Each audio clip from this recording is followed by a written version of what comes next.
My name is Adrian. I'm 34 years old, and I hadn't planned to write this. But after what happened at my brother's wedding, I honestly need to get this off my chest. For context, I've always had a complicated relationship with my younger brother, Tyler. He's 31, charming, successful, and very good at playing the golden child.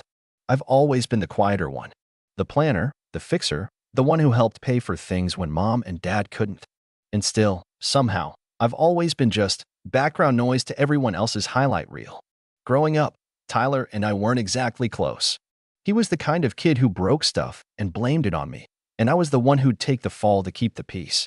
My parents would sigh and shake their heads, say, "He's still learning, Adrian, you're older, be the example." And I did.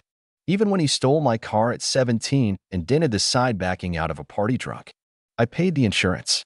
I didn't tell our parents. And when he called me from jail at 21 because he got caught trying to shoplift cologne for his girlfriend, I was the one who bailed him out. Again, silence. Again, peacekeeper. So fast forward to present day, Tyler's getting married to a woman named Marissa. We've met a few times over the past 2 years, and I'd be lying if I said we ever really clicked. She's the kind of person who talks with her eyes half-lidded, like she's already bored of whatever you're saying. Always dressed to the nines, always scanning the room to see if someone better walked in. She once called my job in logistics cute. I've kept my distance. Still, when the wedding invites went out, I RSVP'd yes. I even helped Tyler with some planning, recommended a great caterer I'd worked with through my company, and he used them. I didn't expect to be best man or anything. I'm not delusional, but I thought I'd at least get a seat at a decent table and maybe a few moments to feel like family.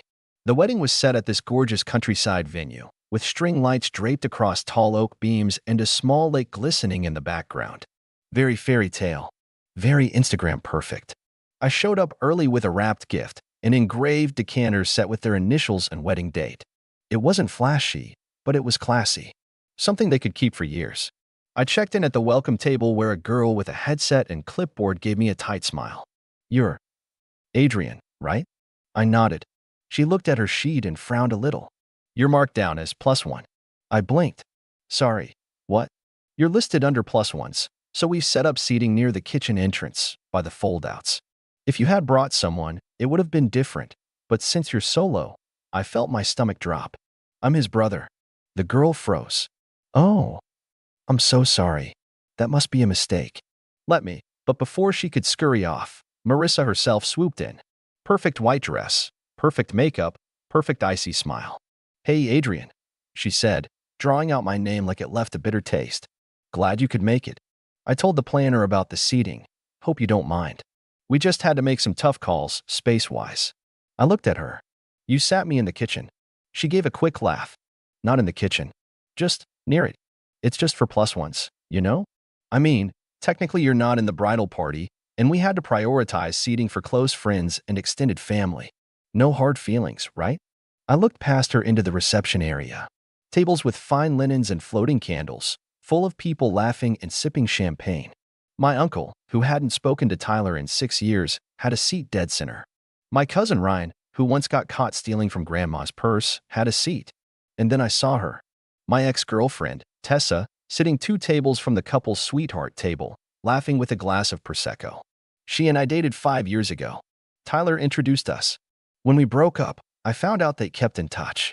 Of course, she had a seat. Marissa must have noticed where I was looking. "Oh, yeah, we invited Tessa.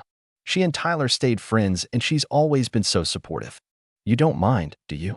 I didn't say a word. I just nodded slowly. I walked toward the fold-out chair I'd been assigned.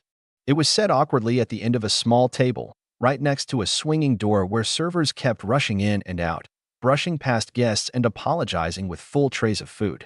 It was loud, hot, and smelled like fish and burnt rosemary. I sat there for a moment. Just a moment.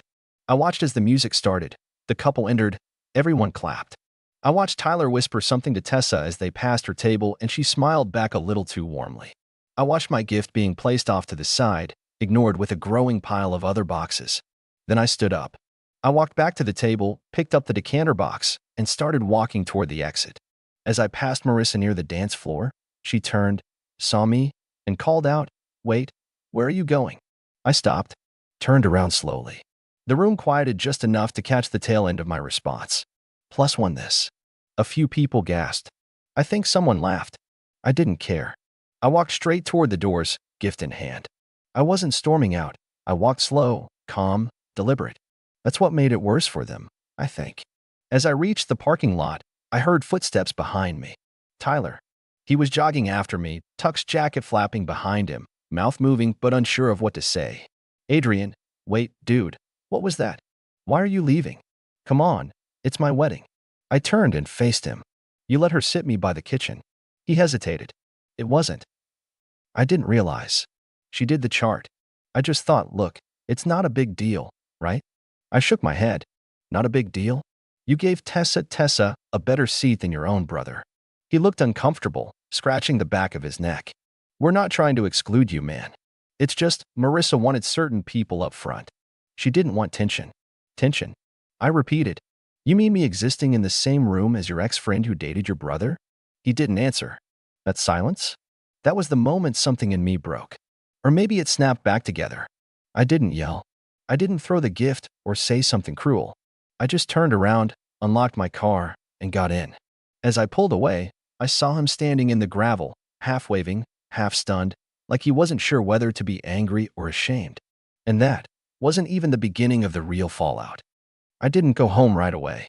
I drove aimlessly for a while, windows down, the cool air doing a better job of keeping me from boiling over than anything else could.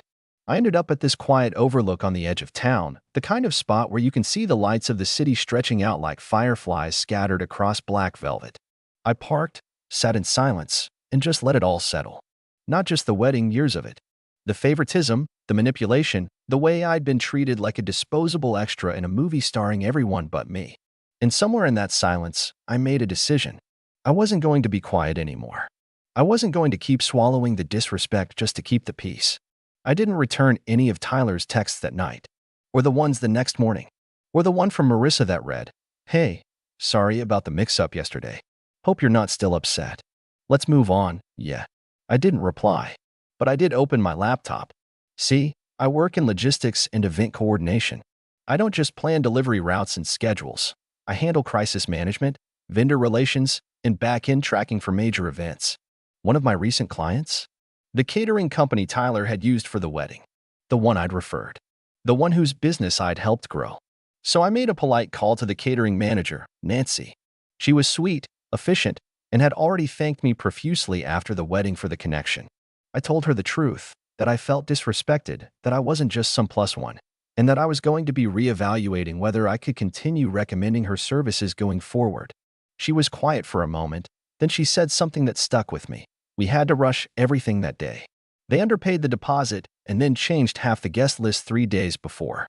Honestly, if you hadn't helped with the logistics, we wouldn't have pulled it off. I'm sorry you were treated that way. That was all I needed to hear.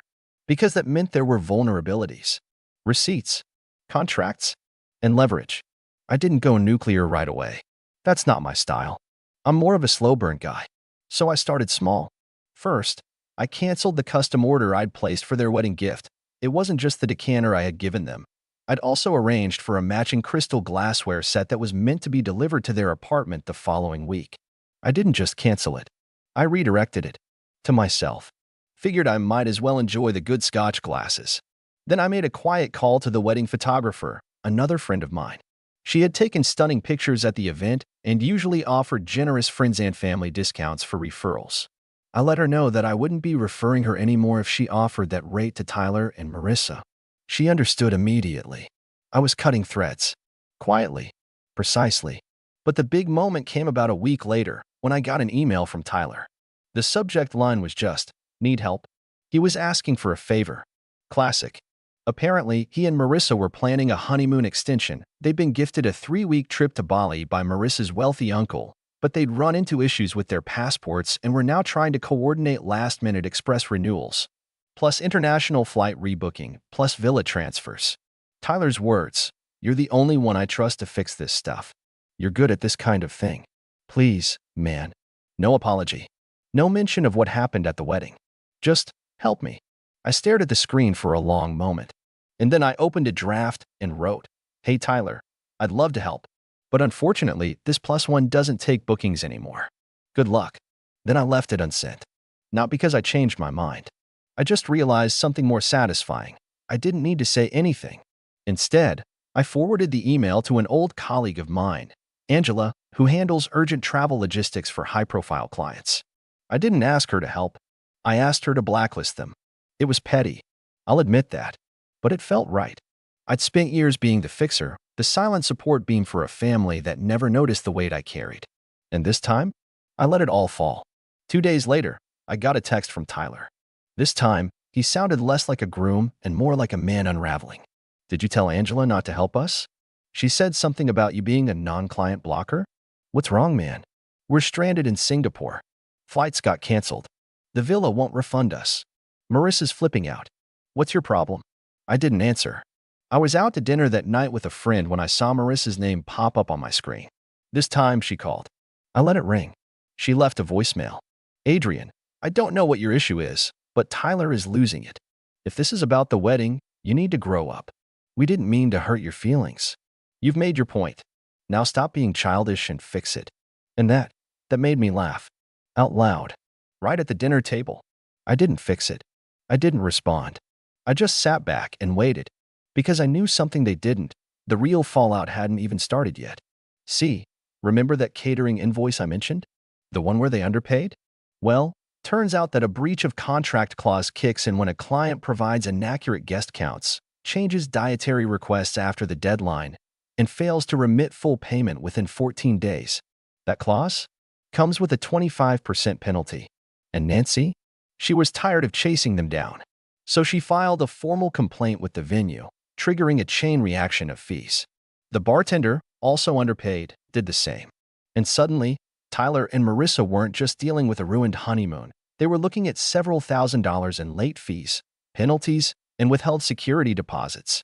All because they tried to cut corners and cut me out. And I hadn't even touched the final card up my sleeve. About 2 weeks after the honeymoon disaster, I started getting tagged in photos from the wedding on social media. A distant cousin had posted an album with the caption, "Beautiful wedding, unforgettable night. Congrats Tyler and Marissa." I clicked out of curiosity, and I mean this in the most literal way. It was like watching a highlight reel of my own erasure. There were 83 photos. In exactly one, you could see the back of my head, blurry, near the kitchen doorway. I wasn't in the family portraits. I wasn't in the toast videos. I wasn't even mentioned in the caption thanking everyone who made the day magical. But you know who was mentioned? Tessa. Tagged. Commenting. Liking. It felt deliberate now. Not just bad planning. It was like Marissa had decided I was unimportant, and Tyler had agreed. And that's when I decided I wasn't just going to step away quietly anymore. I was going to hold up that mirror and let them see what they'd become. I made a post. Just one. Simple, calm, factual. A slideshow of behind-the-scenes photos I had taken on my phone during setup. Me adjusting table numbers, helping the florist arrange bouquets, talking with the caterer. I included a screenshot of the seating chart Marissa's planner had sent me by mistake in a group email, where my name was labeled +1, Tyler's brother, in parentheses, literally an afterthought. Then I wrote, helped plan the wedding, found the venue, got the caterer a discount, showed up early to help set up, was seated next to the kitchen as a +1. Bride said I should understand. So I left quietly. 2 weeks later, they asked for help again. This time, I declined. Apparently, that makes me petty. The post went semi-viral in our small social circle. I didn't expect it to, but people shared it, commented, reached out.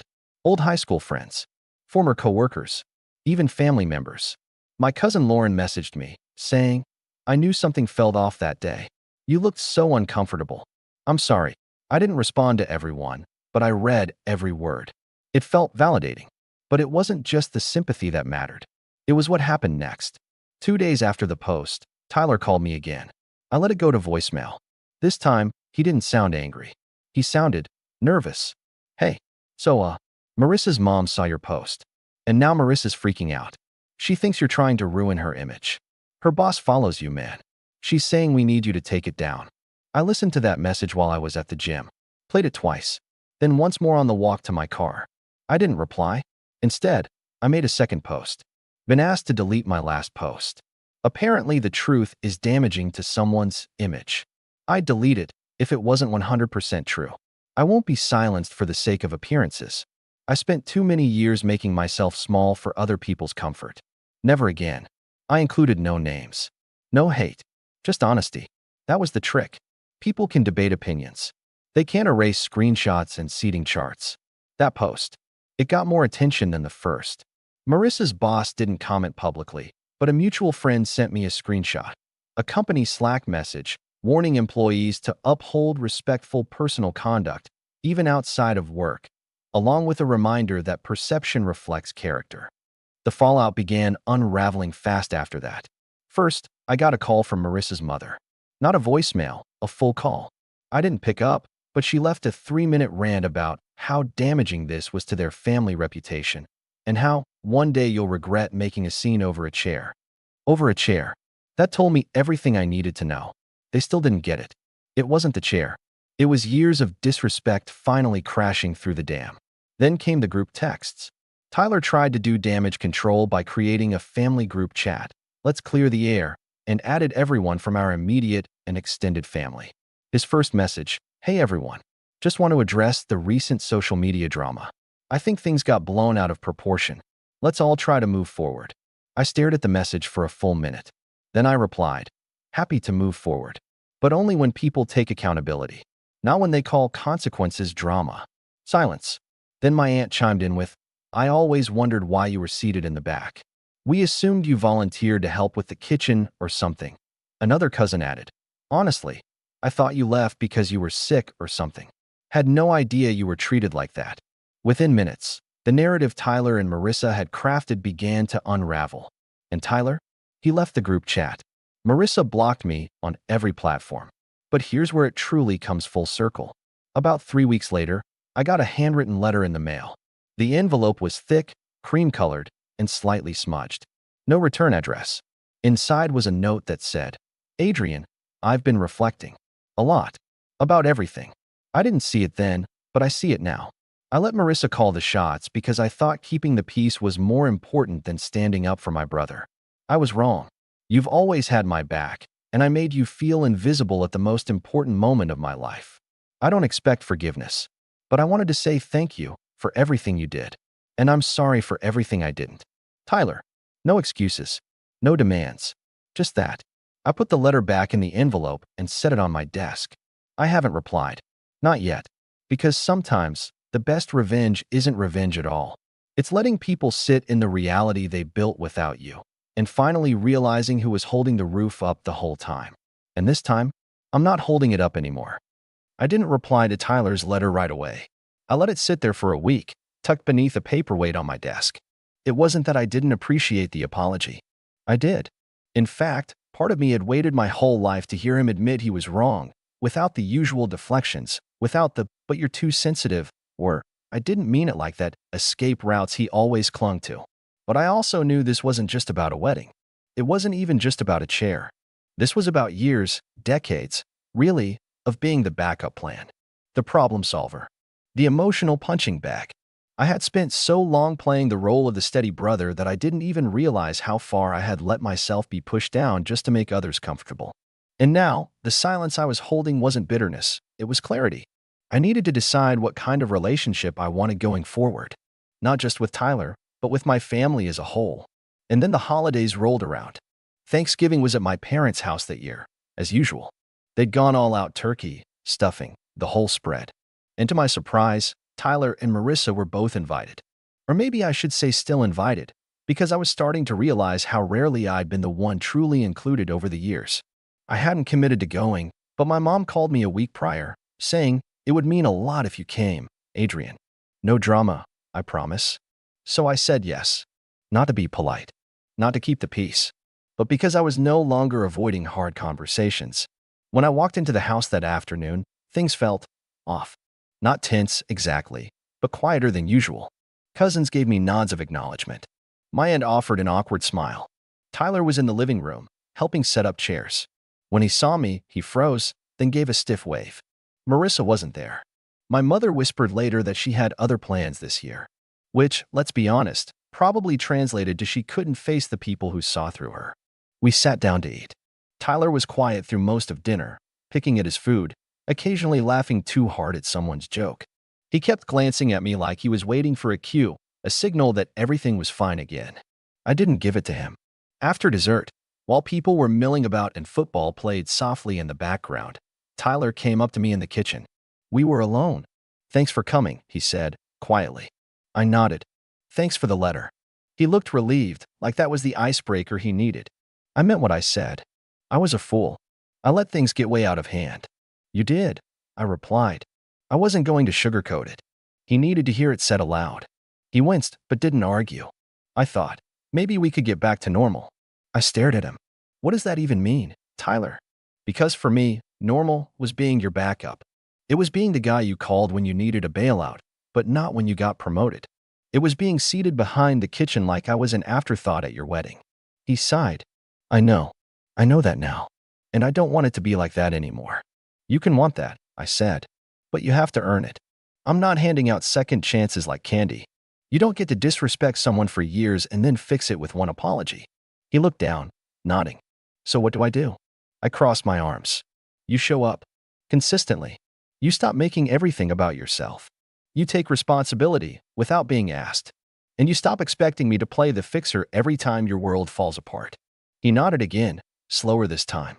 Okay, I can do that. I shrugged. We'll see. He didn't press the issue further. Didn't try to hug me or crack a joke to ease the tension. For once, he let the weight of his mistakes hang in the air without trying to wriggle out from under them. Progress. Over the next few months, something interesting happened. Tyler actually tried. He started small. Texts without asking for anything. Hey, how's work? Here. Just thinking of you there. They weren't overly sentimental, just consistent. Then, one Saturday, he showed up at my place with coffee and a bag of croissants. No reason, he said, holding up the bag. Just wanted to hang. We watched a game together. Talked about work. He didn't bring up the wedding once.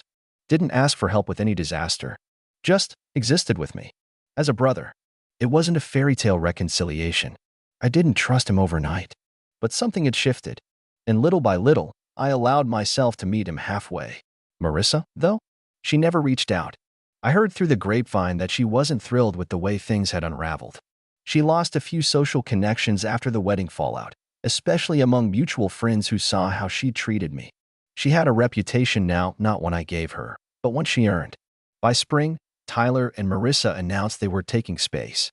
Not officially separated, just reevaluating the relationship. I wasn't surprised.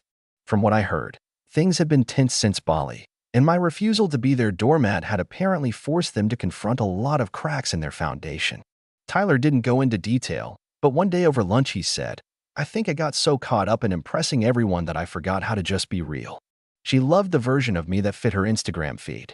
Not the guy eating cold pizza in a hoodie at midnight. I just nodded. It wasn't my place to weigh in. But I was glad he was seeing it now. That summer, Tyler invited me to a small backyard cookout for his birthday. No tuxedos, no centerpieces, no seating charts. Just friends, burgers, and a cooler of cheap drinks. He handed me the tongs and said, You're on grill duty. Tradition, right? It wasn't a grand gesture, but it felt like something real. And when the night wound down, he raised his bottle and said, To Adrian, for showing me what a brother should be, even when I didn't deserve it. I didn't make a speech. I just clinked bottles with him and said, Took you long enough. Everyone laughed. The moment passed. But in that laughter, something settled. Forgiveness isn't about pretending the past didn't happen. It's about choosing who's worth giving the future to. I still keep the wedding decanter in my cabinet. It's not a painful reminder anymore. It's just glass, beautiful, solid, and finally being used the way it was meant to be. Kind of like me. My name is Eli. I'm 33, and I've always been the kind of guy who remembers birthdays, shows up with a gift, and offers to help clean up even if I wasn't the one who made the mess. My family has never made that easy. I'm not the black sheep exactly, more like the invisible one. I'm not dramatic or loud, and I've never had a big falling out with anyone. But over the years, I've felt the slow, quiet burn of being edged out. Little things. Group chats I wasn't added to. Inside jokes I didn't understand. Family photos where I was mysteriously absent even though I'd been there, standing just off to the side. I always gave them the benefit of the doubt. They forgot. I'd tell myself. It wasn't personal. I held on to that narrative longer than I should have. I guess part of me thought if I just kept showing up, being helpful, staying kind, they'd eventually see me again. The thing about being excluded quietly is it gives people plausible deniability. And that's the worst part. No one has to say, you're not wanted. They just make it so you stop expecting an invite. So last month, I was at my nephew Liam's 7th birthday party, my sister's kid. I brought him a Lego Star Wars set he'd been begging for and even helped him build the first half of it. I stayed after the party while the other adults cleared out and helped wash dishes while my sister scrolled through her phone. Casual conversation, small talk, nothing off. It felt normal. Like maybe, just maybe, things were leveling out. So when I said, can't wait for the big family dinner tomorrow, looking forward to catching up with everyone, it was with total sincerity. My cousin Tara froze mid-bite of leftover cake. Then she burst into laughter. Wait, you don't know? That was yesterday. My stomach dropped, and I turned to my aunt across the kitchen, half hoping this was a bad joke. But no, she pulled out her phone without hesitation. She had photos. A long table set up at my parents' backyard. Fairy lights, champagne glasses, everyone dressed up. To my horror, even extended family I hadn't seen in years were there. Toasts, speeches, kids playing, group shots. It wasn't some thrown-together backyard barbecue, it was the family dinner. The one my mom hosts every summer, the one that's basically a reunion. My aunt started swiping through the gallery like she was showing me vacation photos. Oh, this one was right before the dessert. That's when your mom gave her little speech about being surrounded by all her blessings. She said that last part slowly, eyes starting to me like she realized, too late, that maybe I shouldn't be hearing this. But the moment was already poisoned. My face went hot. My mouth was dry. And then my sister, who hadn't said a word until now, looked up from drying a plate and muttered, maybe take the hint next time. Just like that. I didn't say anything. I didn't even move. I just stood there for a few seconds, watching her casually wipe down a serving tray like she hadn't just stabbed me in the chest. The room suddenly felt airless. I put down the sponge, walked to the living room, picked up the envelope with Liam's birthday card and the extra gift card I'd slipped in as a surprise. And I left. On the drive home, I couldn't stop thinking about her words. Take the hint. I played them back again and again. The way she said it, not angrily, not with malice. Just tired, like it had been a long time coming. Like I was some clueless outsider who hadn't taken the message despite the increasingly obvious signs. Like I was a burden for still believing I had a place. I'll admit it, I cried in my car. I'm not proud of it, but I'm not ashamed either. It wasn't about missing the dinner, it was about the final clarity. The unmistakable confirmation that I wasn't one of them anymore. That I'd become, at best, a distant obligation. That night, I couldn't sleep. I just lay in bed, staring at the ceiling, thinking through years of slights I'd brushed off. The time they told me the Christmas dinner was just immediate family, and then posted group photos with people I barely recognized. The group chats I only found out about through screenshots. The forgotten birthday wishes. The jokes that I never quite got because they'd happened in rooms I wasn't invited into. But here's the thing. I'm not someone who seeks revenge. I'm not petty. I don't want to get back at anyone. What I wanted, what I needed, was to finally be done. No more hoping. No more showing up. No more handing out grace like candy, praying it'd buy me a seat at the table. I started planning something that night. Not revenge, at least, not in the usual sense. Something more permanent. Something they wouldn't see coming, because they never see me at all. The first step was financial. You see, for the past few years, I've been doing well. I work in IT, and while I'm not a millionaire, I've made smart investments, especially in the last few years when I got into property management. No one really asks me about my life, so they don't know I own 3 rental homes now. They don't know I've been helping my parents quietly cover things like roof repairs and plumbing issues through anonymous grants I set up through my LLC. I never needed credit for it. I just wanted to support them. Because they're my parents. Or, they were. A week after the birthday party, I got a call from my mom. She was frantic. The central air in her house had gone out during the first heat wave of the season. We were told the repairs are going to be over $8,000, she said, voice shaking. The guy you usually work with said he didn't get the usual maintenance retainer this year. Did something happen with the fund? I calmly told her I had dissolved the grant program. She was confused at first, but I didn't elaborate. I'm sure you and everyone who was at the dinner can figure something out, I said. Silence on her end. I could almost hear her thoughts racing. I didn't wait for her to respond. I just ended the call politely. That same day, I called my lawyer. There were other things I'd funded over the years: college savings for my niece, emergency dental work for my uncle, a part-time assistant my sister used to help with her Etsy business. I had receipts for all of it. None of them knew I'd tied those funds to clauses and agreements, and none of them knew those clauses could be canceled with a single signature. I signed, sent the letters, froze the accounts. It took about 2 weeks for the ripple to hit. My inbox flooded. Calls, messages, missed FaceTimes. One from my cousin that just said, "What is going on?" But I didn't respond. And then came the family group chat. Not the one I'd been excluded from, the old one. The one I had created 5 years ago when Grandpa passed and everyone wanted to coordinate funeral logistics. I still had admin rights. I renamed the chat to maybe take the hint, and then, one by one, removed every single member. I didn't say a word, just silence. But that was only the beginning, because there was still one thing I hadn't taken back. And once I did, it changed everything. The thing I hadn't taken back yet, the one thread still tethering me to them, was the lake house. It wasn't technically mine. Not fully. It belonged to my grandparents, then passed down jointly to my mom and her sister, my Aunt Val. After Val passed, her half went to my cousin Tara, the same cousin who laughed at me about missing the family dinner. Years ago, when my mom fell behind on some payments, I quietly bought out her share. Legally, I owned 50%. But no one ever updated the family's mental scorecard. They still treated it like grandma's place. Everyone used it freely, weekends, holidays, even full summers. And I let them. For years. I never booked it for myself. Never once said no when someone wanted to use it. I even paid for the new dock last summer. Quietly. Without credit. But now? Now the lake house was a stage. And I had the script. I waited for Memorial Day weekend, when the whole family usually flooded in. It had been tradition for over a decade. Barbecues. Bonfires. The kids fishing off the pier while the adults got tipsy on cheap drinks and louder as the sun set. I used to love it. But I hadn't been invited the last 3 years. This time, though, I didn't need an invite. I just needed to show up. 3 days before the weekend, I filed the paperwork to restrict shared access to my half of the property, thanks to a little-known clause in the deed that allowed either owner to petition use if conflict arose. My lawyer made it airtight. I wasn't blocking them from using the house. I was just requiring a co-owner agreement to do so. Tara, of course, hadn't been paying attention to any of the legal mail. Too used to me being nice Eli. Friday morning, I drove up early, unlocked the house, parked my truck sideways in the driveway so no one could pull in behind me. Then I waited. It didn't take long. Around noon, 3 cars rolled up.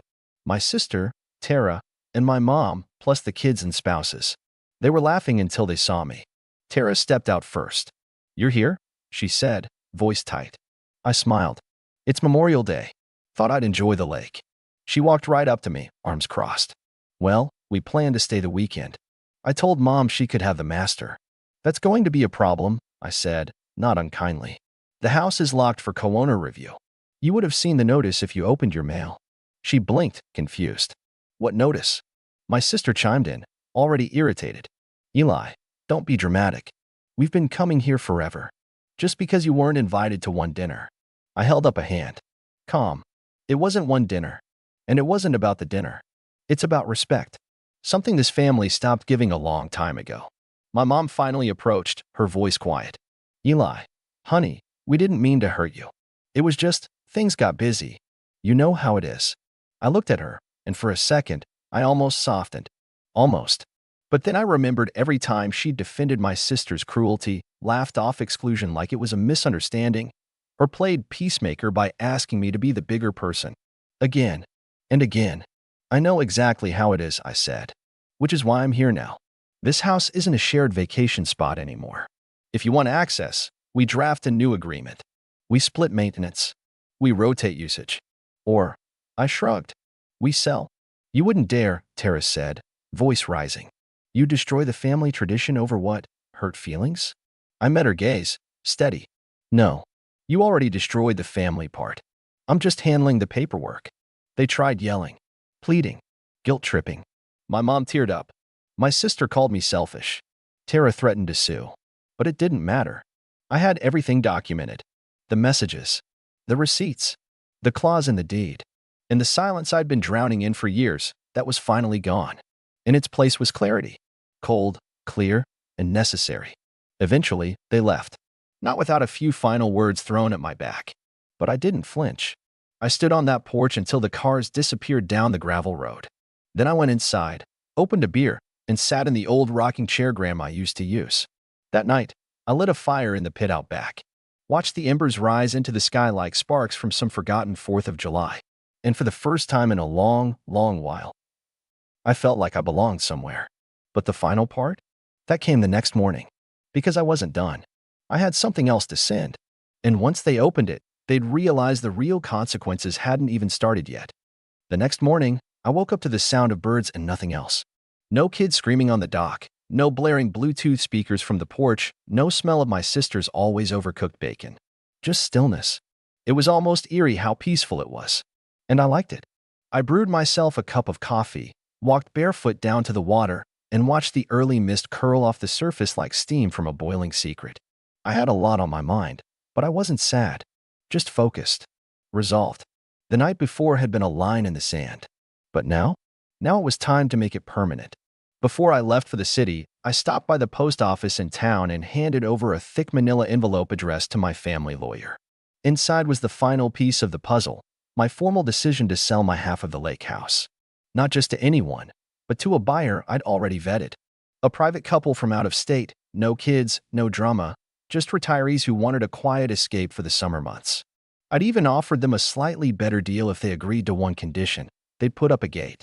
Not a huge one, just enough to clearly mark their half and legally prevent any accidental visits from extended family members who had once treated the house like their personal vacation hub.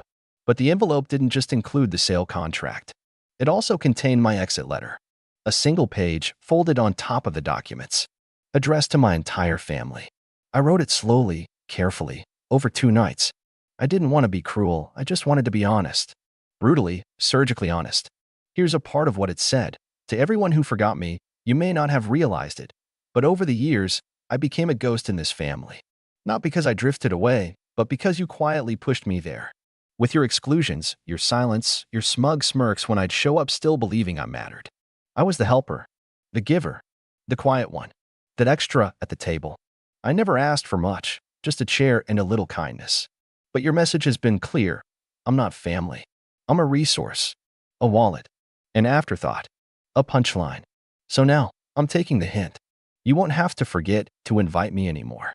You won't have to roll your eyes when I show up or whisper in the kitchen when I leave the room.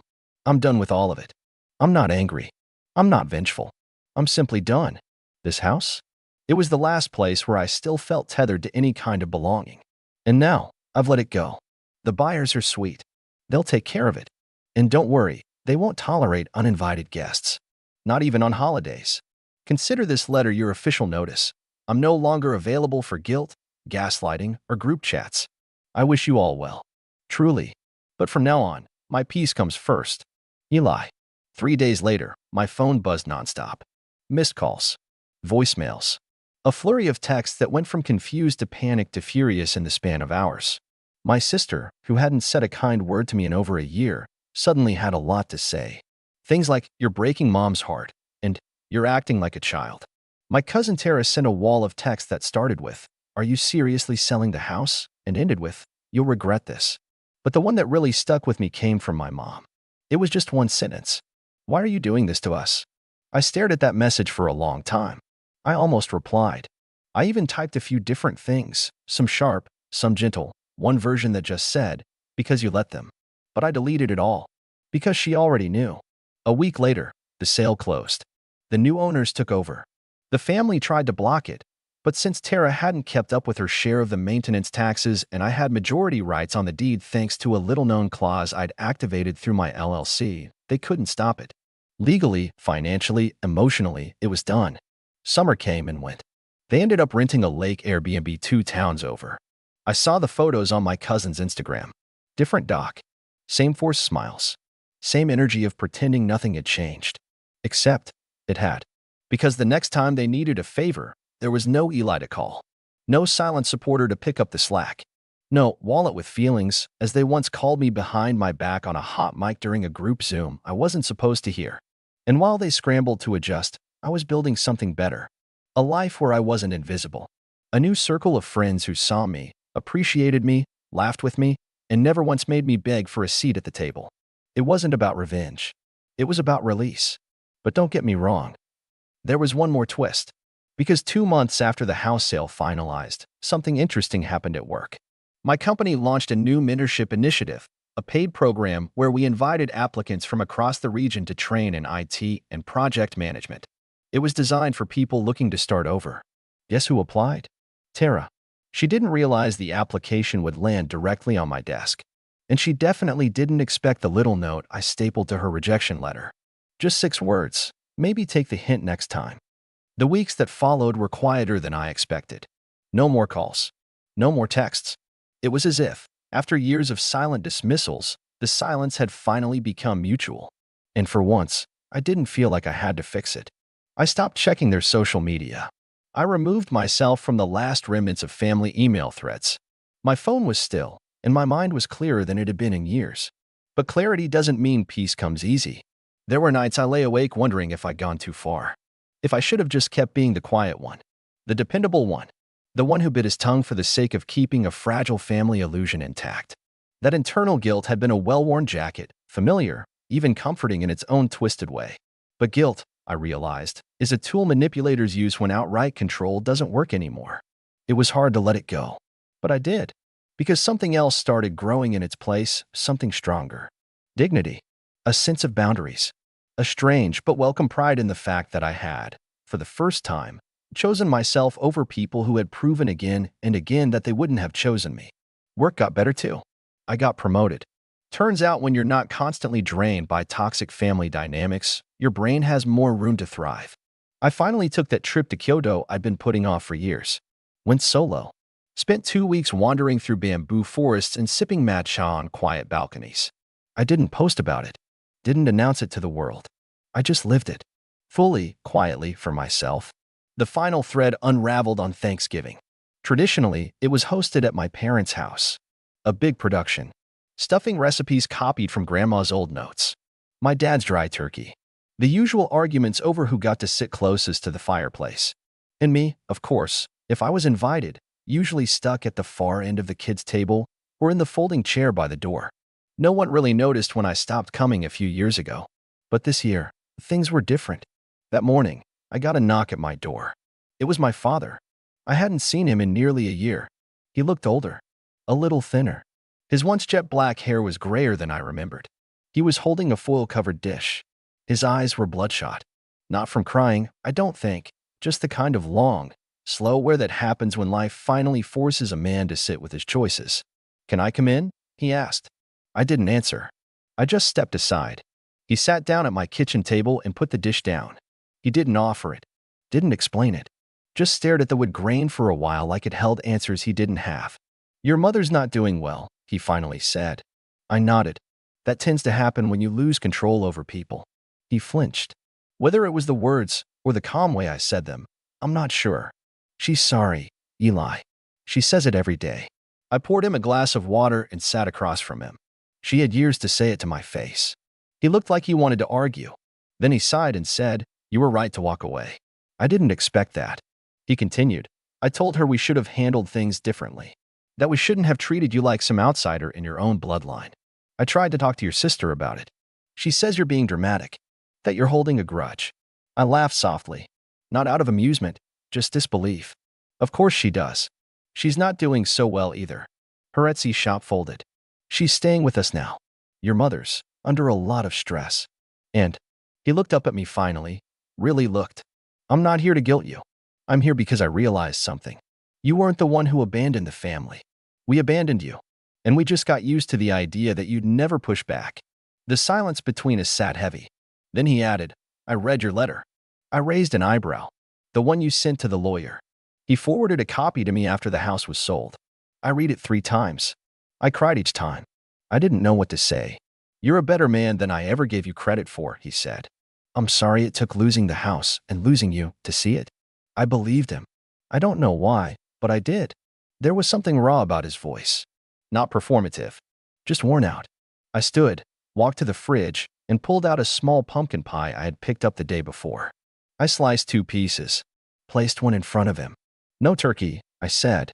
But it's real whipped cream. He smiled a little. We didn't talk much after that. Just ate. Two men with too much history between them and no real map forward. But it was something.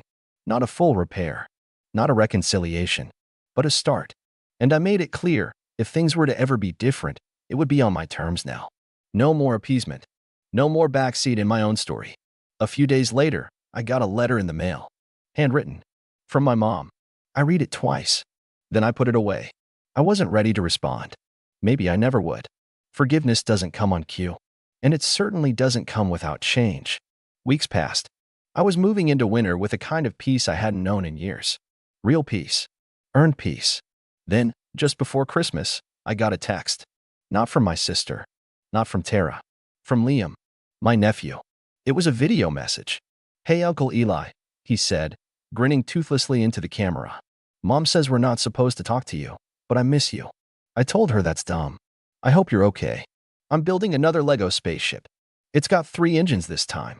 Behind him, I heard my sister's voice yell, "Liam, give me that phone."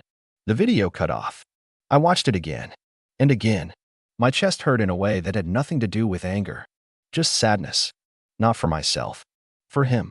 For what he was being dragged into. The cycle of exclusion. The weaponization of silence. He didn't deserve that. So I sent back a video. "Hey, bud," I said, smiling. "That sounds like an awesome spaceship. I bet it's the fastest one in the galaxy. I miss you too. And I'm always here. No matter what anyone says." Okay.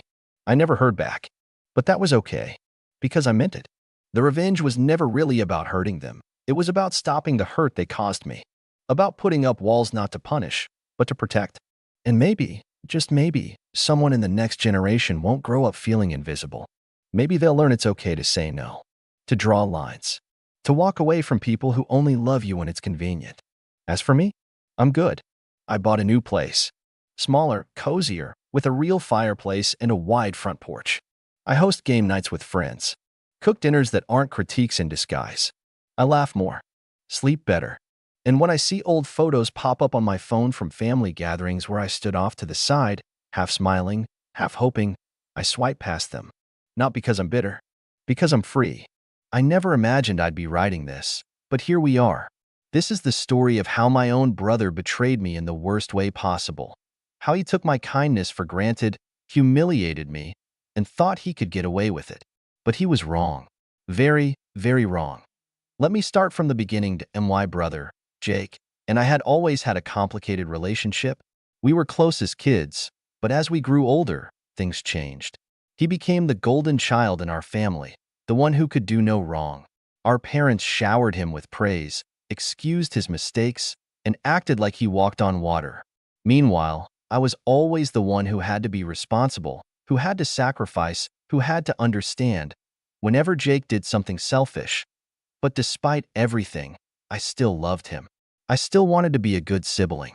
And that's why, when he announced he was getting married, I offered to help in a big way. Jake and his fiancée, Emily, had their dream wedding all planned out, but there was one problem. They couldn't afford it. The venue, the catering, the decorations, the dress, the flowers, it was all way out of their budget. I saw how stressed they were, and despite our rocky history, I wanted to do something nice, so I made them an offer. I told Jake I would cover the wedding expenses as my gift to them. Not a loan, not a split payment. I would pay for everything. It was a huge amount of money, but I figured, hey, it's my brother. It's a once-in-a-lifetime event. If I could make him happy, why not? Jake was over the moon. Emily cried tears of joy. My parents gushed about how generous I was. It felt good. It felt like, for once, I was truly appreciated. But then, everything changed. The wedding planning went on, and I started noticing something odd. Whenever I asked about my role in the wedding, I was given vague answers. At first, I thought maybe they were just busy. But as time went on, I started getting a bad feeling in my gut. Then, about a month before the wedding, I received a text from Emily. Not even a call, just a cold, emotionless text. "Hey, just wanted to let you know that we've decided to keep the wedding small and intimate. We hope you understand. Thanks again for everything." I read the message 3 times, thinking I must have misunderstood. I wasn't invited to a wedding I was paying for. I immediately called Jake. He didn't answer, so I texted him, asking what was going on. Hours passed before he finally responded. Look, we just don't think you fit the vibe of the wedding. It's nothing personal. Hope you're not mad. Not mad. I was fuming. My own brother had the audacity to take my money, plan his dream wedding, and then tell me I wasn't good enough to be there. I needed answers that I called our parents, expecting them to be outraged. But when my mom picked up, her response made my stomach drop. Oh, honey, just let it go. It's their special day. You don't want to make things awkward, do you? I couldn't believe it. They knew.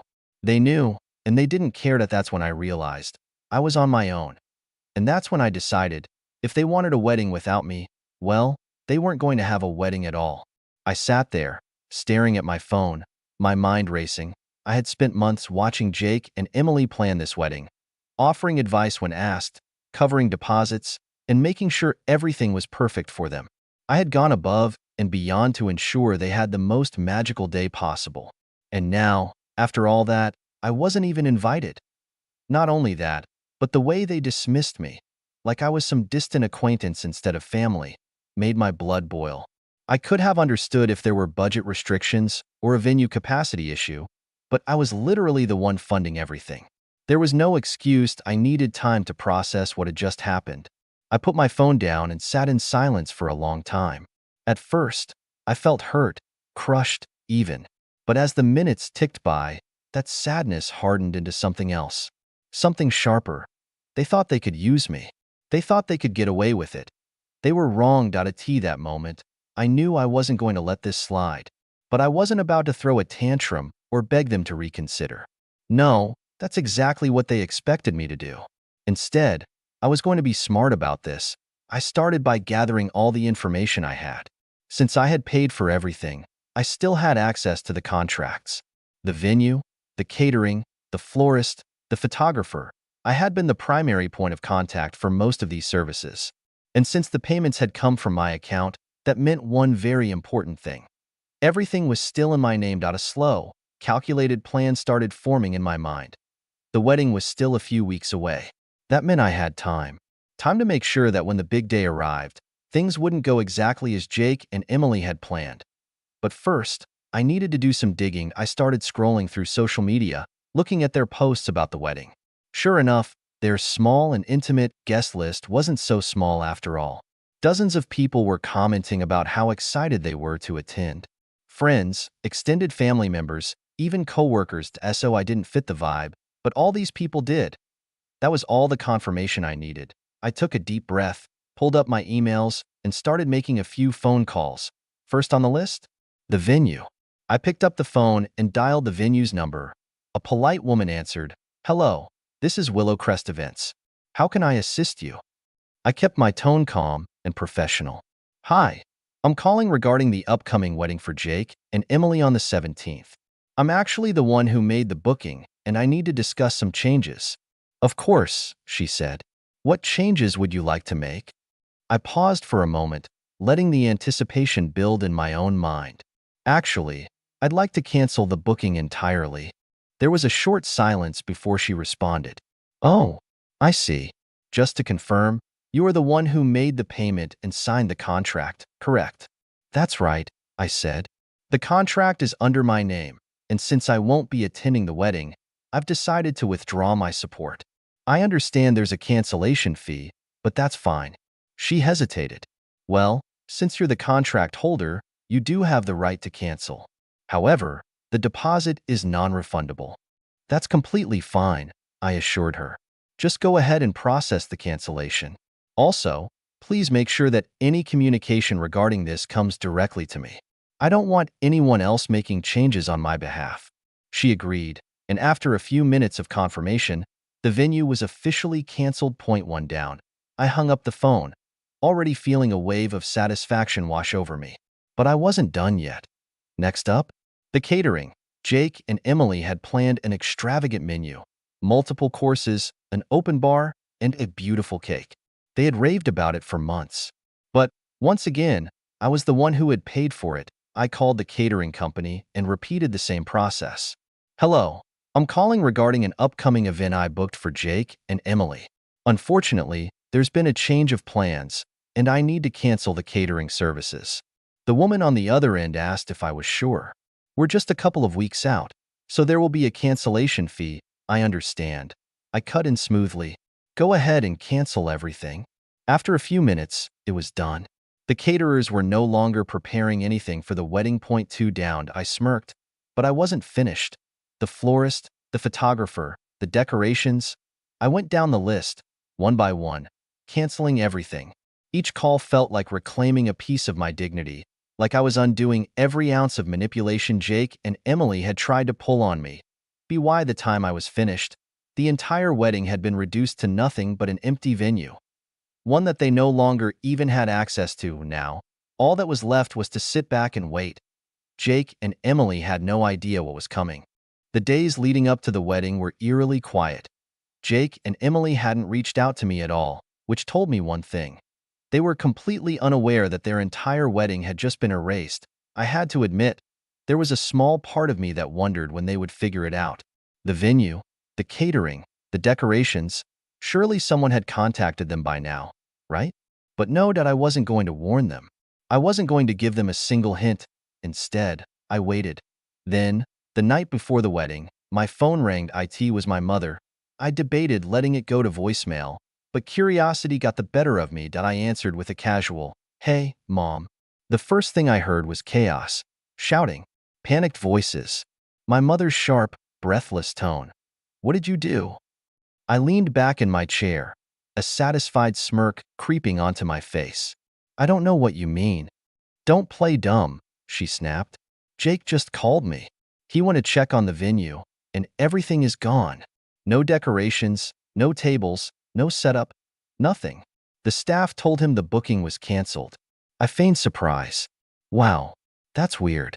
Maybe he should ask whoever actually planned the wedding." Silence. Then she spoke again, quieter this time. "You canceled everything, didn't you?" I didn't even hesitate. Of course I did. I paid for it. It was in my name. And since I wasn't invited, I figured, why should I pay for something I'm not welcome at? There was a sharp inhale on the other end. "You ruined your brother's wedding." "No," I corrected, my voice calm. "He ruined it the moment he decided to cut me out after taking advantage of me. I just made sure he faced the consequences." Another voice broke through the chaos in the background. "Jake." He was yelling at someone, furious. "What do you mean we have no food? The caterer canceled? What the hell is going on?" I could practically hear his world crumbling. I checked the time. The wedding was supposed to start in less than 12 hours. Guests would be arriving soon, expecting a lavish event, but they would be walking into nothing. I almost felt almost why mother was still sputtering in disbelief. You really did this?" "Yes," I said simply, "and I don't regret it." Before she could say another word, I hung up. Now, all that was left was to see how the disaster unfolded. The morning of the wedding arrived, and I could already imagine the sheer panic unfolding at the venue. Jake and Emily must have shown up expecting a picture-perfect setup, only to find a cold, empty space. No chairs, no flowers, no food, no music. Just an expensive, hollow room with nothing inside. I poured myself a cup of coffee and scrolled through my phone, waiting, and then, like clockwork, the messages started pouring in. Jake texted, "What did you do? You ruined everything. I hope you're happy." Emily texted, "You are beyond selfish. You knew how important this day was for us." I took my time before responding, sipping my coffee as I typed back a single message. "I wasn't invited, remember? Didn't seem like you wanted my involvement, so I just followed your lead." Silence. For a while, at least. Then my phone rang. "Jake." I let it ring out. It rang again. And again. Finally, after the fourth time, I picked up. "Let me guess," I said dryly. "Something wrong with the wedding?" His voice was shaking with rage. "Do you have any idea what you've done? People are arriving in a few hours. There's nothing here. No food, no chairs, no flowers." "Oh wow. That sounds terrible," I said, feigning concern. "Maybe you should ask the person who actually planned the wedding." "Oh wait, that was me." He let out a sharp breath. "You did this on purpose." "Of course I did," I said. "You expected me to pay for everything, and then just accept being tossed aside like I was nothing? You used me, Jake, and you thought I'd just take it. I could hear Emily's voice in the background, panicked, speaking to someone else. Can we get another caterer? Anything? A second voice answered, not at this notice. Everything's booked solid. I could practically hear the blood draining from her face. Jake's voice dropped to a desperate whisper. Please, we can fix this. If we just get the venue back, maybe we can. I cut him off. The venue was my contract, remember? And they were fully booked for months. So, yeah, that's not happening. He let out a strained breath, and for the first time, there was something in his voice that hadn't been there before. Panicked, I let that silence linger, savoring the moment. Then, just as I was about to hang up, I gave him one final parting shot. Next time, don't take advantage of people who actually care about you. And then, I hung up. But the story wasn't over yet, because what happened next was even better. I sat back, my fingers still lingering on the phone screen, a feeling of satisfaction spreading through me. For the first time in a long while, I felt like I had control of the situation. Jake and Emily's little world was about to collapse, and I was going to watch it all unfold from the sidelines, knowing I'd played my part. But the real chaos started to hit as the morning wore on. I started receiving messages from friends and family members who had been invited to the wedding. Aunt Karen, 8:05 a.m. What the hell is going on? I just got to the venue, and it's like a ghost town. Uncle Ray, 8:12 a.m. Hey, we got here early for the wedding. There's no one here. Did they cancel? What's going on? The more I read, the more the gravity of the situation hit me. It wasn't just Jake and Emily who were affected. This was spiraling out of their control, and people were starting to talk that I had to admit. Part of me felt a little gleeful. But that feeling quickly shifted as I realized the scale of the disaster. All of their friends, their family, none of them had any idea that this was coming. I began to feel the slightest pang of guilt. These weren't just strangers. These were people I knew, people who had come from out of town, people who had taken time off work to celebrate the wedding. Sure, Jake and Emily had treated me like a doormat, but was this really fair to the rest of the guests? Then again, I couldn't help but remember how they had treated me. How Emily had laughed when I suggested I be part of the planning process. How Jake had made comments about me not fitting the vibe of the wedding. They deserved to feel this. I checked my phone again, and the messages kept coming in. Aunt Karen texted, "They're trying to fix it. They said the caterers are on their way now, but the venue is still empty. What's going on?" Uncle Ray texted, "Everyone is starting to leave. No one knows what's going on." That I couldn't help it. I had to respond. I replied, "I heard the wedding was going great. Such a shame. But hey, I'm sure it'll work out. Maybe they'll find some food or a chair somewhere." It was petty, I knew.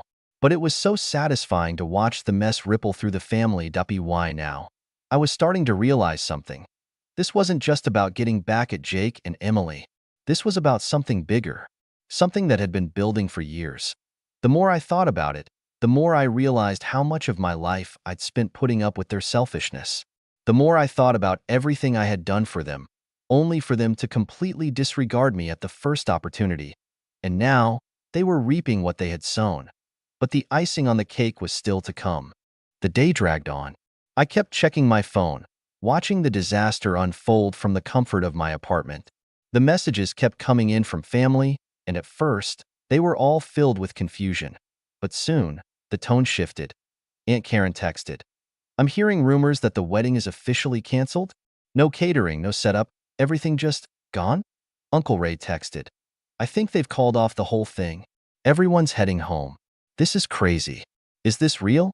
I couldn't help but smile at how quickly things were unraveling.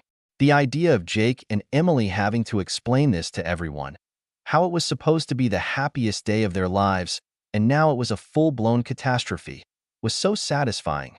But as the day went on, something unexpected started happening. Jake and Emily's calls became more frequent, more frantic. At first, I ignored them. But then, I saw the desperate text from Emily. Emily texted, "Please, just tell me you didn't cancel everything. I'll beg you. I'll do anything." Her tone was raw, pleading. She wasn't the smug, self-righteous Emily I knew anymore. Now, she was just someone desperate for help. But why should I give it to her? Why should I be the one to fix the mess that was entirely of their making? Still, I didn't answer immediately. I just let her stew in her panic. Then, about an hour later, Jake texted me. Jake texted, "We're getting married at City Hall today. We need you to help with the venue and food." I'm sorry for everything I said. Please. You're the only one who can fix this now. The irony wasn't lost on me. They literally fired me from the wedding weeks ago. And now, they were begging me to clean up their mess. I could feel the tension building in my chest. Was I really going to just let them scramble around, realizing the full weight of their mistake? Or was it time for me to finally take the upper hand? I couldn't resist it. I replied, "It's a bit too late for that, don't you think? Maybe you should have treated me like family instead of some second-rate guest you could toss aside." Silence. No response, and then, just as I was about to close my phone, the call came in. Jake's voice was quieter this time, almost defeated. "Look, we're sorry. We're really sorry. But the venue won't let us rebook it, and there's no one else to turn to for the catering. Please, please help us." I could hear the panic in his voice, but there was something else too. Something else was happening, something I hadn't anticipated. They were desperate, but so was I. As I listened to Jake's shaky voice, I felt a tug of something unfamiliar, a sense of power. Here he was, pleading with me for help, after everything they'd put me through. After all the dismissive comments, the exclusion, the way they treated me as though I were invisible. Part of me wanted to hang up, walk away, and leave them to face the consequences of their actions. They deserved it, didn't they? They had been selfish, manipulative, and ungrateful, and now they were finally feeling the sting of their own choices. But there was something else, something darker, that I couldn't ignore. I had always been the one to clean up the messes they made. Always the one who gave, without getting anything back. I had spent years being the quiet one, the one who didn't rock the boat, who kept my feelings to myself. But this time, I wasn't going to fix their mess. Not unless I got something in return. "Jake," I said slowly, my voice measured, cold. "I'll help, but you're going to owe me. Big time. And I'm not talking about the money you promised me." There was a long pause. What do you mean?" His voice was low, almost too afraid to ask. "I mean," I said, letting the weight of my words settle, "you're going to have to make things right.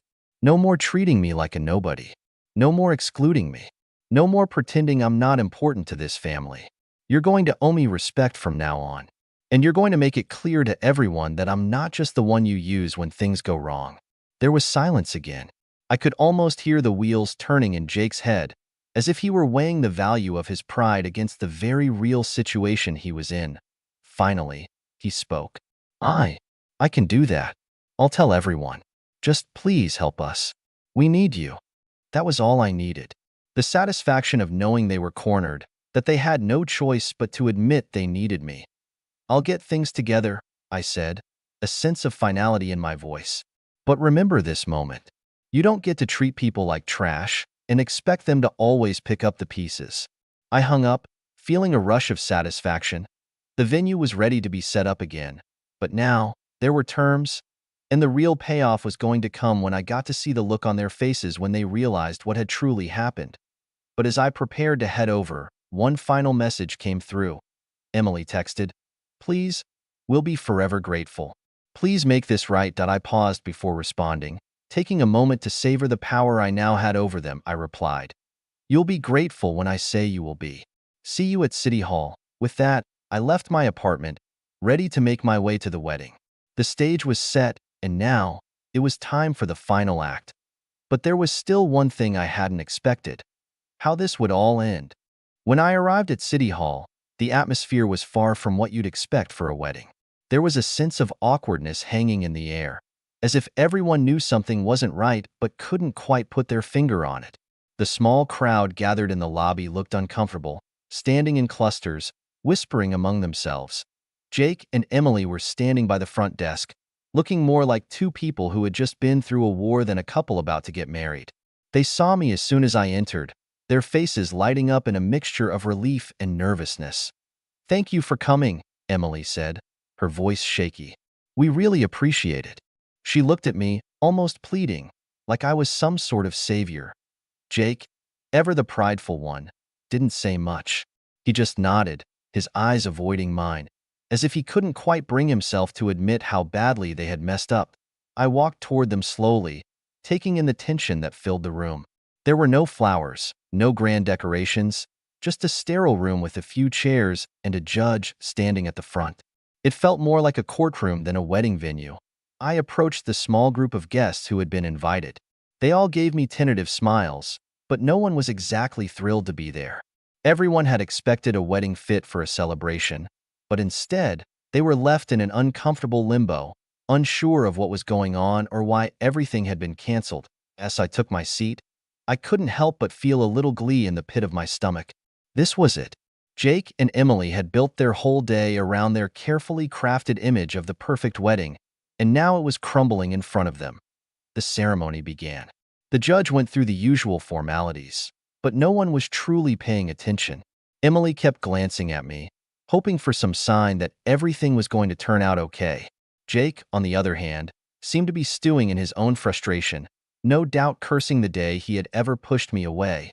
But then, just as the vows were being exchanged, something unexpected happened. The door to the room opened, and a familiar face stepped in, the catering manager from the venue where the original wedding was supposed to take place. Everyone turned to look, and for a brief moment, there was complete silence. Jake's face drained of color. Emily's mouth went dry. "What are you doing here?"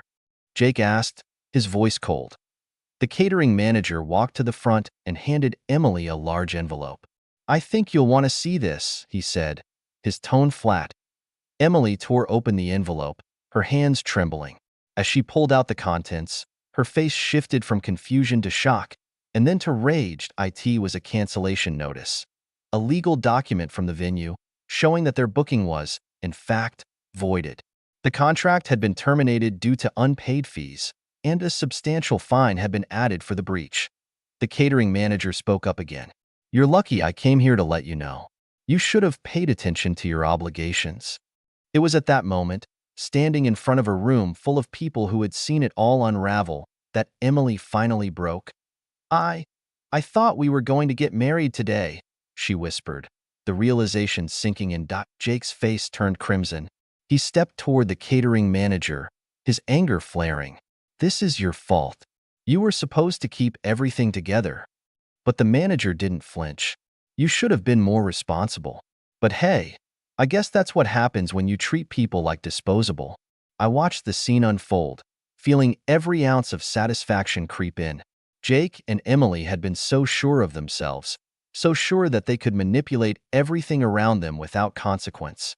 And now, here they were, with the walls closing in, their perfect day crumbling to dust. But the most satisfying part? They had no one to blame but themselves. As the catering manager walked out, I caught Emily's eyes. There was a moment of quiet between us. She looked defeated, her smile gone, her confidence shattered. For a second, I almost felt sorry for her. But then I remembered everything that had led up to this moment, and oh, they didn't deserve my sympathy. They didn't deserve anything. The judge, sensing the tension, awkwardly cleared his throat and finished the ceremony as quickly as he could. No one clapped when they were declared married. In fact, the guests filed out as soon as the words were spoken, leaving Jake and Emily to face the consequences of their actions. I walked out of the room slowly, my heart pounding. The day had been a roller coaster of emotions, but in the end, I knew I had made the right choice.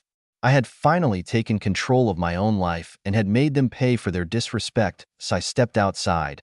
I couldn't help but smile to myself. It had been the perfect revenge. And as for Jake and Emily, they would never forget the lesson they learned that day.